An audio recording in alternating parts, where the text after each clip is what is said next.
I just want you to see that picture, okay? The lady you shot, that's her daughter, okay? And I want you to look at that picture there. So that every night when you go to sleep in your jail cell, that's the face you see, because you ruined her life. Do you understand me?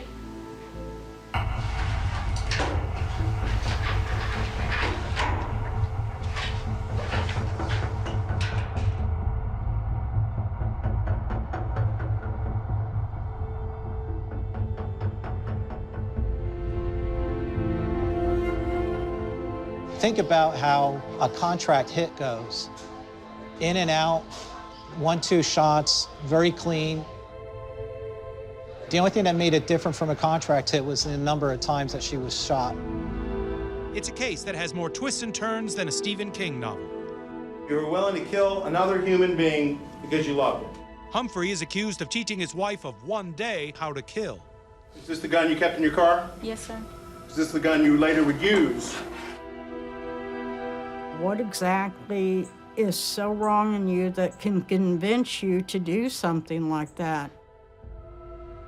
So you're standing, shooting through the window of her car at a woman you've never met, and you emptied the chamber. Bang, bang, bang, bang, bang, bang, bang. This is a cold-blooded execution.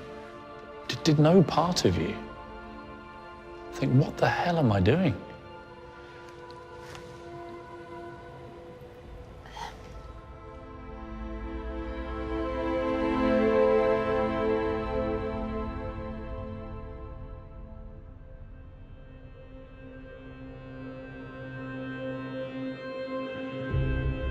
Prosecutors say she sat in a rental car off the Courtney Campbell Causeway outside the bar where Rozzo worked, followed her home, and shot her 8 times.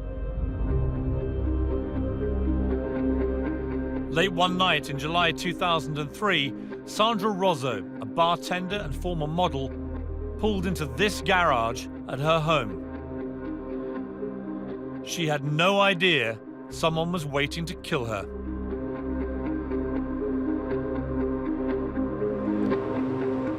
I was the on-call detective that night. The crime scene itself in the car was brutal. It was gruesome. There was a lot of blood all over that car. Experience tells you that 1 or 2 shots, it could have been a robbery, but there were 7, 8 shots that were fired at her at close range. You know, the first thing that came to mind was that this was not a random act of violence. This was, I need to silence you. I need to put an end to you. It's cold, it's calculated, it's premeditated. It was very terrifying for Miss Rozzo, and we know that because she was in the driver's side of the vehicle, but she wound up getting shot all the way over on the passenger side of the vehicle. We believe she was trying to escape out just to get away from the person who smashed on her window with a gun and then started opening fire on her.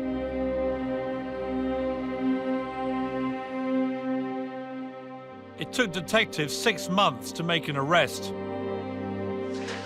Sit over there. The unlikely suspect was a 20-year-old woman previously unknown to the police. Ashley Humphrey had overcome a turbulent childhood to graduate with honors from high school. Okay, Ashley. An indictment was handed down for you for the first-degree homicide of Sandee Rozzo. Okay? And you'll have to answer to the charge of murder in the first degree. Ashley Humphrey said she pulled the trigger, but she said she is not responsible for Miss Rozzo's murder. She says her husband was such a manipulator and was so controlling, he made her do it. Ashley was such a promising young girl. She could have done a lot with her life. And yet she ran into this brick wall of a man, Tracy Humphrey, who turns out to be evil. and her life just takes a right turn. Did you ask her to kill for you, or did you let her kill for you? Either one. Absolutely not. I had no idea that she had that intention.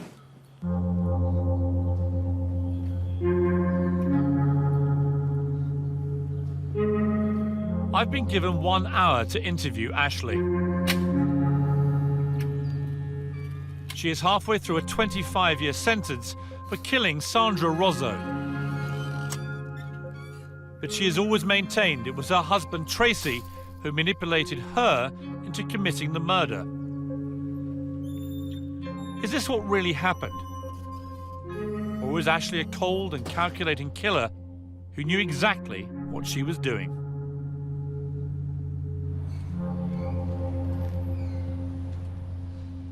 Ashley, good to meet you. Good to meet you too, Piers. Come over here.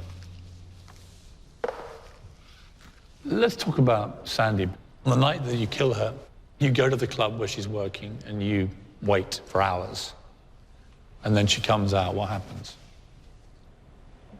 I waited for her to pull into her garage and followed her in with the gun and shot her several times. What were you feeling as you shot her? I was thinking, if I don't do this, he's going to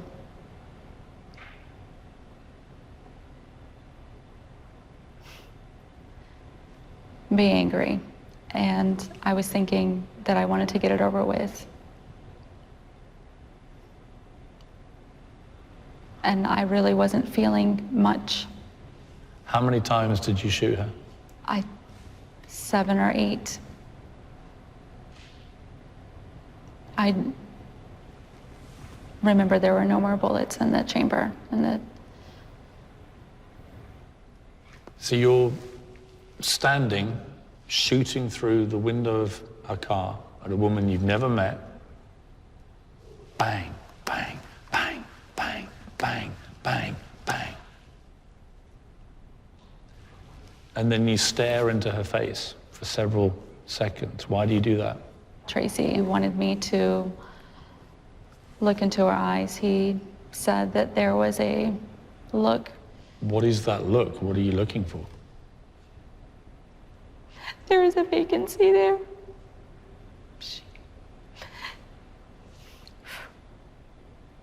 It's a horrible look.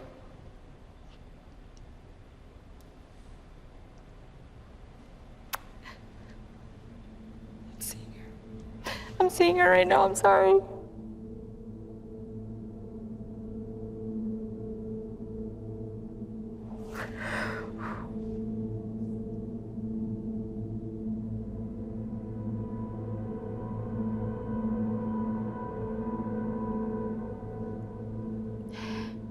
When you had satisfied yourself that she was dead, you get back in your car and you start to drive home.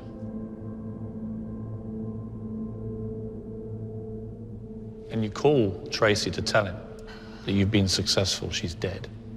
Tell me about that call.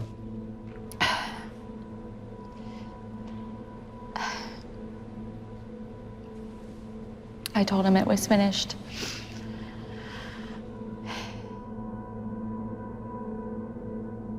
And he said he'd ordered pizza, or he was going to order pizza.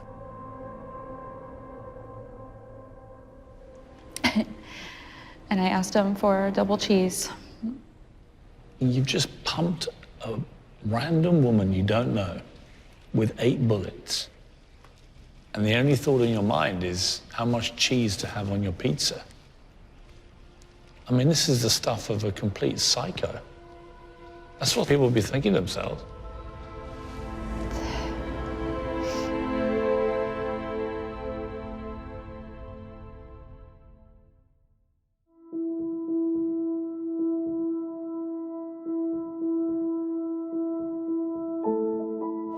Ashley, one quick question. Sandee Rozzo was a beautiful woman. She didn't have to die. She never harmed anyone. All she did was speak the truth about a matter. And I think you know in your heart, right now, You know what type of individual Tracy is. Had he been abusive to you? If he was emotionally abusive, it was only in very subtle ways.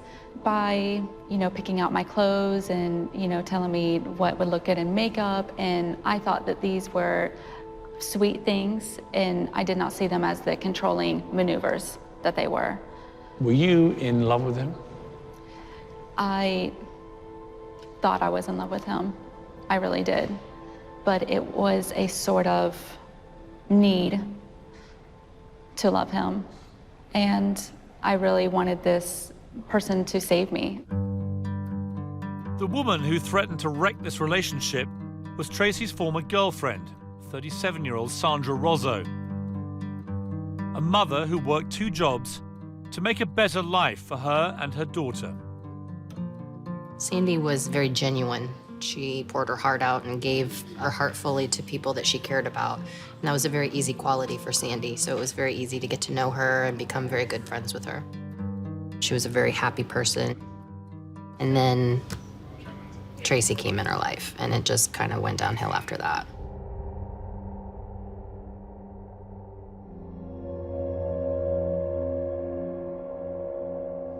Sandee and Tracy first met at the beginning of '02 when we opened the Club Inferno. They pretty quickly developed a personal relationship and a sexual relationship. From that moment forward, they had dated on and off. I would characterize Sandee and Tracy's relationship as volatile.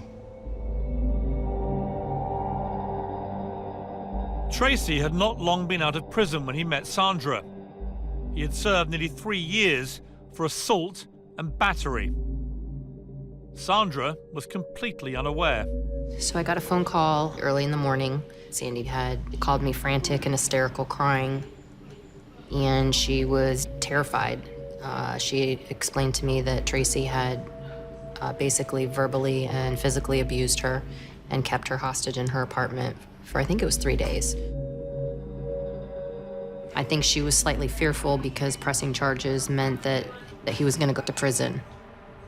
And he made it very clear to her that he was not going back to prison and that he would do whatever it took to make sure that didn't happen. When did Tracy first mention Sandee to you? And did he tell you that he was facing this court case involving an alleged very serious sexual assault, possibly rape, where potentially he might go back to prison for 10 years? He did not tell me about her until he knew I was enamored with him. I was living with him at this point. This is when he brings her up and just starts telling me that she's full of it and wants to put him in prison because she was mad that he broke up with her. And at this point, I believe everything he tells me because I'm a stupid 20-year-old. What strikes me immediately, having met you just for a few minutes, is you're not stupid. I mean, you're an intelligent woman. And you weren't like 15, you were 20. Are no alarm bells ringing with you at this stage about this guy? None, unfortunately. I have to be honest, and nothing was saying get away. So, I mean, you probably know better than we do, how he is, and that he can make you do things that, for his benefit. I spoke to Ashley very briefly. We exchanged some letters, spoke on the phone once, and that was it. Now she's had years and years to contemplate it all. It's different, but at the time, it was very raw. But when you look at all the circumstances and all the evidence in this case, you understand that Ashley Humphrey was Tracy Humphrey's weapon. Humphrey, prosecutors say, taught Ashley Humphrey how to shoot and load a gun. He called the shots. I think that she was following orders. I don't know what he did to manipulate her to change her entire being, but whatever he did, it worked. This case became a sensation in America. People wanted to know how a young woman with no history of violence could be molded into a murderer. But what really baffles me is that she had the opportunity to come to her senses and stop this madness. Because incredibly, she tried to kill Sandee once before. Maybe Ashley Humphrey wasn't quite the naive, stupid 20-year-old she claimed to be. You decide to kill Sandee. And you and Tracy discuss how you're going to do this, and you decide you're going to shoot Sandee. You've been watching her movements, you knew where she lived, you've been following her around, hadn't you? Sometimes I would call her work to see if she was there so that I could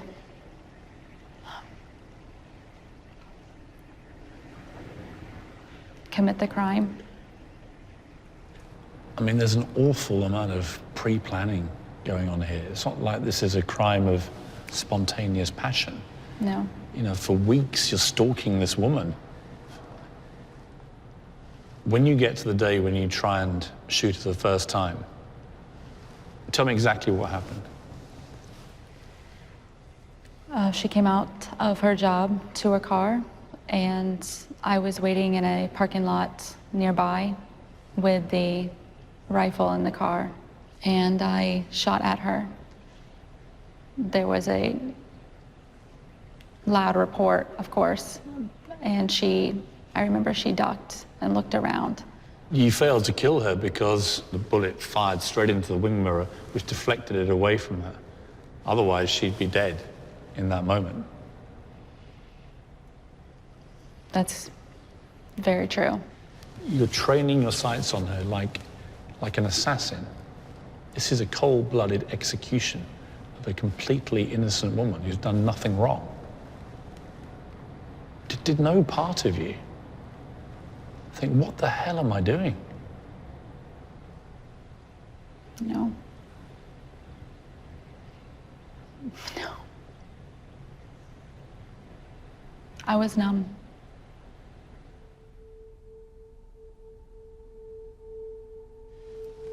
You hide the evidence, you get rid of the gun, you burn the car, and you tell your mother what happened. I wanted to come clean with her about everything. And I had just a moment of clarity where I was considering going to the police and telling them everything. And then in the middle of me telling her what was happening, he showed up looking horrible and pathetic and begging me to go back with him. And I did. What did your mother say to you? She was screaming for me not to go. She was horrified. Less than 1 month later, Tracy married Ashley. Under American law, couples cannot be compelled to testify against each other if they commit a crime during their marriage. We applied for the marriage license on a Monday, and we were married on a Friday. There were no exchange of vows or any ceremony. We went to eat that night at the Cheesecake Factory. That was all the fanfare there was. At what point did you and Tracy discuss another attempt to try and kill Sandee? The day after we were married, the July 5th, as soon as we woke up, he said, "You know you have to do this." And those were his exact words.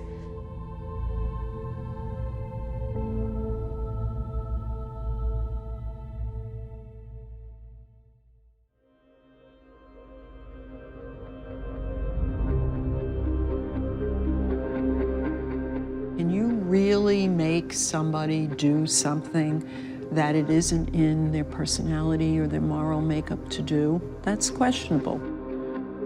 Tracy had the ability to manipulate women. There were no other forces in Ashley's life that would have played such a role in her behavior change. Who is the first person to suggest that Sandee has to die? I suggested, what if she were not to show up in court? And that's where it started and it snowballed. Tracy Humphrey feared the prospect of going back to prison if Sandee Rozzo testified against him. 5 weeks after Ashley's failed attempt to kill Sandra, she tried again. She said in her depo that Tracy told her to follow her home and take care of business at her house. And that's exactly what she did. We just were in disbelief. It's like, how do you take this girl and completely flip-flop her over and do things that are just so downright plain evil? I felt that Ashley had to have been under some form of mind control. Honestly, I didn't know if he had drugged her at some point or what, but she thought he loved her, and she felt that he was gonna give her the stability and the love that she had never had as long as she went along with this and did this. I think at this point I was so brainwashed, and I really hate that term, but I just want to speak out for the fact that it's possible. It's a pretty extraordinary thing, isn't it? You're a 20-year-old woman, and you're sitting there thinking the only way that I can stop this situation deteriorating is to kill this woman who I don't even know.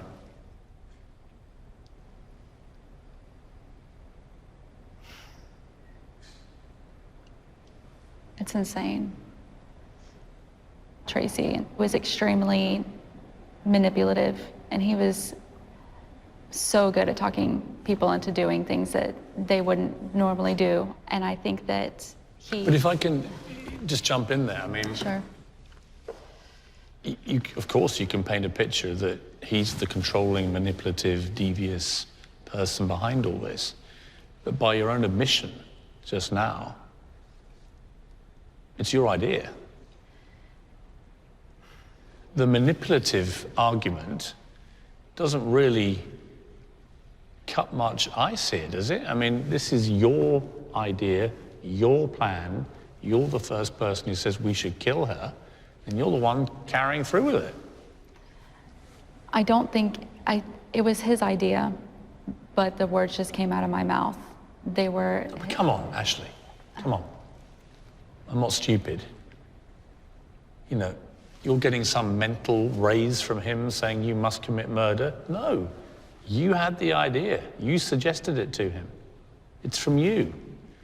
And it's not good enough to just say it's what he was thinking. He hasn't said it. I don't know why I let him into my head the way that I did,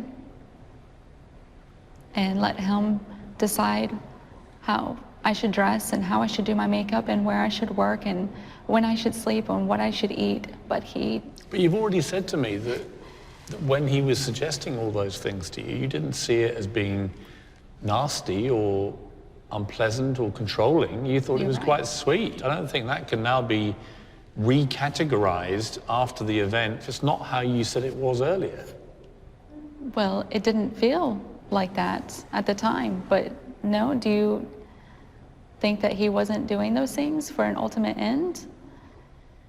I think that there's an argument that that could be the case, and there's an equal argument that you might be recategorizing it to suit your story. That what was perfectly harmless and just a guy being nice to you is now an evil Svengali figure, you know, trying to brainwash you into murder. But that only really works if the murder's his idea. It was his idea. Just to clarify, Tracy never said to you, you have got to kill Sandee, or I have got to kill Sandee. She has got to be dead. He never said that. You were the first to say it, weren't you? I was the first to say it.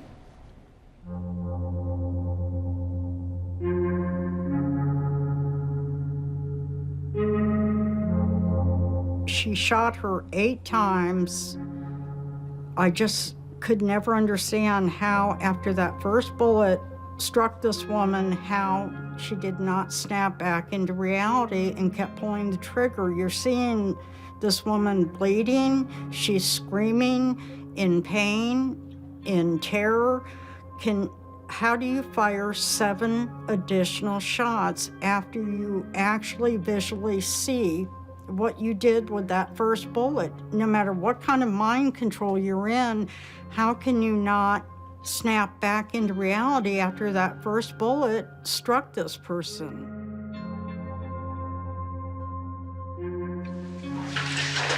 Sit over there. When I look at the videos, she is not going to give them an inch. She's defiant. She knows her rights. She's unemotional. You'll have to answer to the charge of murder in the first degree. Get my turn. What do you mean, get him? I mean, bring him here. For what reason? Because I'm not speaking. I didn't do this. I'm not speaking without my attorney. Okay. And it was very surprising to me that this was the first time she'd ever been in that experience. Because even first-time arrest on male defendants, they're going to kind of plead, they're going to get upset, they're going to protest their innocence. Steely. I want to speak to a lawyer. That was it. I wanted to ask if you would give us consent to search your house. You're saying no? Give her my attorney. Okay. And will you give us DNA? Get me my attorney. The concept of brainwashing and what's often called identification with the aggressor or the Stockholm syndrome, that has a kind of checkered history in social psychology. You know, it's very, very controversial.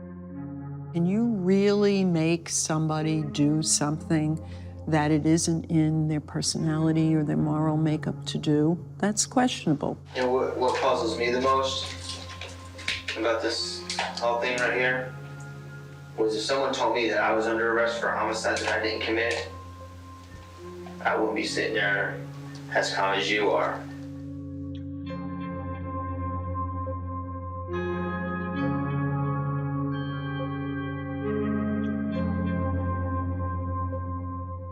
I know that he has a terrible history, and maybe he's a terrible person, I don't know.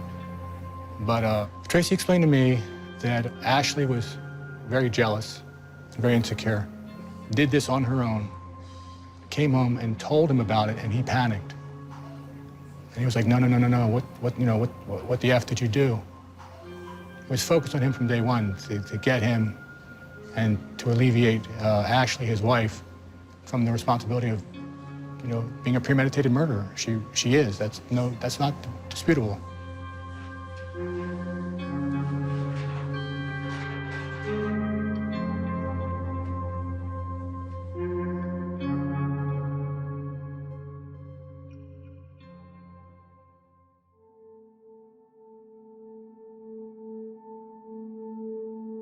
Ashley was not initially a suspect in the murder of Sandee Rozzo. Her husband, Tracy Humphrey, was. He desperately needed an alibi and persuaded a friend to lie to the police. He tells you that this girl that he's been accused of battering and he's facing this court case has been murdered. Yes. In that moment, do you have any immediate suspicion he may have been involved? No. I never saw anything remotely violent in him before. When did he first say to you, I want you to be the alibi? Probably about 30 minutes after I got there, he said, I feel backed into a corner and I don't know what I'm gonna have to do if you don't go along with this. I felt that as a threat, but I still was struggling with the fact that this is my friend. Did you see Ashley after the murder? Yes, the same night. In the gym, or? Yes. And how was she? She seemed very tense. She said she was sick, but she seemed very tense, very stressed. And oddly enough, I don't know if he just decided spur of the moment that I was going to be his alibi, but she didn't seem to know anything about it until she walked into the room. He said, isn't it nice that she's going to be our alibi? What happened next? That's when he started really showing the kind of person he was. They both moved into my house. He said it was because her stepfather was threatening her. He kept an eye on everything I did, where I went, anybody I talked to. I would see him sitting on my couch if I would get up in the middle of the night, just staring at my door. I mean, that's very intimidating. Oh, it was terrifying. Toby told the police she had been with the couple that night at Tracy's apartment. But their story was about to unravel. Tracy's cell phone was hitting off of a tower near where he was living. Ashley's cell phone was hitting off of a tower very close, within a block or so of where the homicide occurred in Pinellas Park. That changed the direction of the investigation from Tracy Humphrey being the only person that would have committed this homicide to at least Ashley being involved. Detectives began to suspect that Ashley was the killer. But had she acted on her own or planned the murder with Tracy? They needed more evidence. Now you've lied to the police. Yes. And then it gets very serious Oh, because yeah. the penalty for perjury and for lying is very serious. Mm-hmm. When you realized that they were able to prove that this alibi couldn't be true, Mm-hmm. your heart must have sunk, right? Oh, yeah. I had a real problem with that. Did you believe it? When they told me the facts, I had to. I couldn't live in denial any longer. The police wire you up and say, right, we want you to record this guy. How long were you acting as an informant? I believe 3 months. I mean, scariest 3 months of your life? Oh, yes. We would give her a topic to bring up just to see what their reaction was. I was sitting in a surveillance van, listening into the live feed from the wire that Toby was wearing. And I gotta tell you, at times, I was on pins and needles. You could hear him doing something to her, and you could hear her say, you know, why are you touching me like that? And we all kind of looked at each other that he's feeling her for a wire because he's suspicious. I remember thinking to myself, this is insane. We need to talk. Why didn't you go? We need to talk. Huh? We need to talk. What?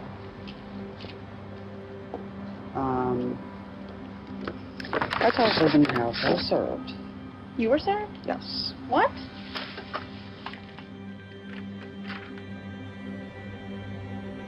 It's a fascinating, gripping piece of footage of the friend telling them both, the police know your phone was at the crime scene. Cell phone records indicated that she was in Pinellas County at the time of the killing. And you could see them both falling apart, really. That was the one thing that I hoped wasn't true. Because they realize that the great cover-up has been exposed. Oh my God. That reaction was priceless because that was the one thing they didn't want us to find out. And when they knew that we knew where the phones were, that really hit them both hard. Can they say that I was at the scene like that? No. If they put her at the scene, that's it. And that was it. The police were now convinced the couple were in it together. Was it a big relief when they finally got arrested? At that point, that was one of the best days of my life. Obviously, your feelings have changed about Tracy, but they've also, I'd imagine, dramatically changed about Ashley. Surprisingly, I still felt a love towards her.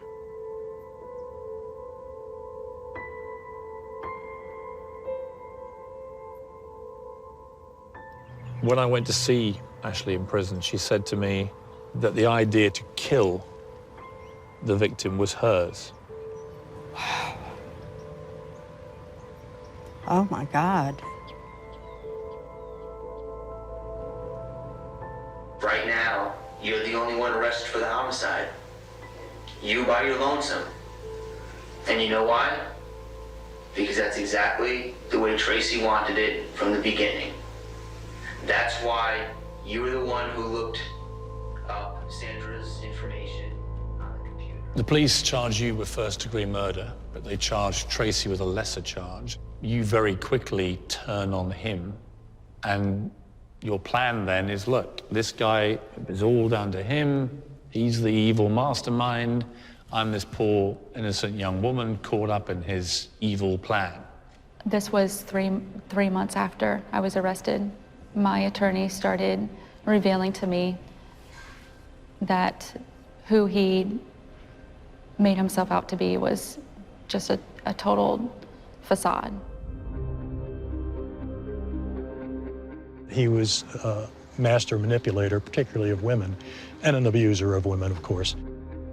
And she was a particularly vulnerable young lady. When I showed her the information that the state had given us in the discovery, it kind of made her realize that she'd been played. And so she was pretty determined on testifying against him and getting what she could out of this ugly scene. Ashley struck a deal with prosecutors. To avoid a life sentence, she volunteered to testify against her husband about the murder. Police say she killed a woman to keep her husband out of jail, but now the husband is on trial for murder. 39-year-old Timothy Humphrey faces the death penalty. Did you ask her to kill for you, or did you let her kill for you? Either one. Absolutely not. I had no idea that she had that intention. Please have a seat in the witness chair, if you would watch your step. You had discarded the items. Yes, Whose idea was it to discard the items? it was his. He told me to. I loved him very much, and I did not want to lose him. So you were willing to kill another human being because you loved him? Yes. It took the jurors less than 3 hours to find him guilty of murder for masterminding the death of a former female friend who had accused him of rape.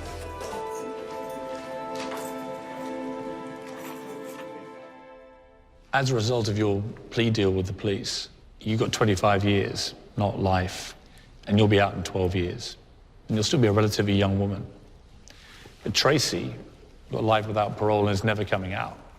And there will be people thinking, well, hang on a second. Why is she getting out when the guy who didn't have the idea and didn't pull the trigger is in jail for the rest of his life? Well, let me say that if I was doing life, I would feel I deserved it, and that I feel very fortunate not to be doing life. But I believe that if he was to get out, he would continue to be the same violent manipulator that he was when I met him. Right, but how do we know that you're not going to be the same killer? That's harsh.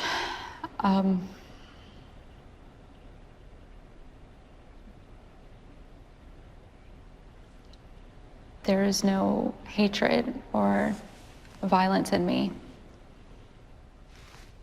But you didn't hate Sandee. You're did you? right. You didn't even know Sandee. You didn't hate her. You had no emotion to her at all. You were just a cold-blooded assassin of a woman you had never met. Could it be, Ashley, that you just chucked him under the bus to save your own skin? Well, I certainly didn't save myself with a 25-year sentence. I'm still spending a quarter of a century. And But you'll be out before you're 50. You could have a chance to rebuild your life. And there will be people listening to all this thinking, doesn't seem fair somehow. What are your feelings towards Tracy now? Have you had any contact with him in 13 years? Do you want to have any contact with him again? no, every time I think of him, I feel like I'm going to be sick. I am trying to divorce him still, and perhaps soon I will have to confront him on a telephonic hearing, and that just makes me shake thinking about it. I don't want to hear his voice. It fills me with dread See, here's the thing, actually. Having listened to the whole story, I suppose that, I can't decide here whether I believe you or not, because it's so hard to think that somebody who's no fool could be so in the thrall of this guy that she would commit cold-blooded murder, and not just on a spur of a moment, but planned for weeks. That takes you from being a criminal of passion to a really evil person planning a very evil act and carrying it out. Do you accept that? I accept what I did was evil.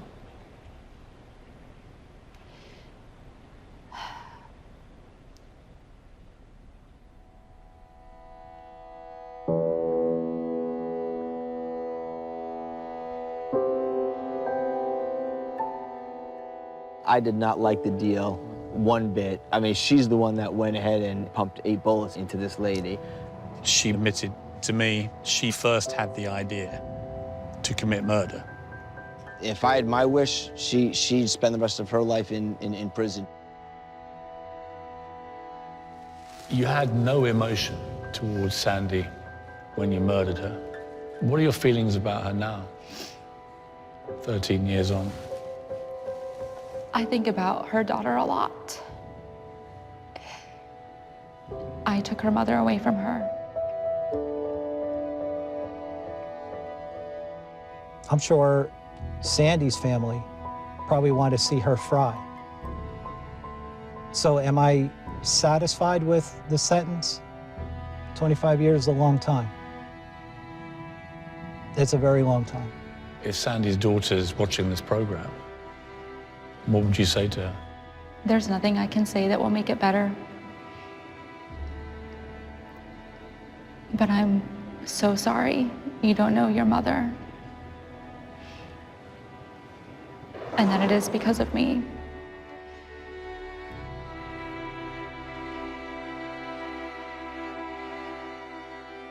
She showed remorse. She never said, I didn't do it, right? That's very rare when you have a person admitting to a crime like this. That's very rare. Most murderers, I didn't do it. Every July, I get really messed up psychologically. On the anniversary of what happened? Whether I think about it or not. And sometimes I'm like, what is wrong with me? Why am I so messed up? And then it occurs to me, I'm like, oh, it's July. I certainly could relate to her in being in love, wanting to believe the things that the person that you love is telling you.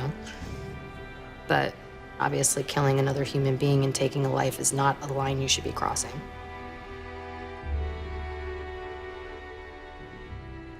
Thank you. Thank you.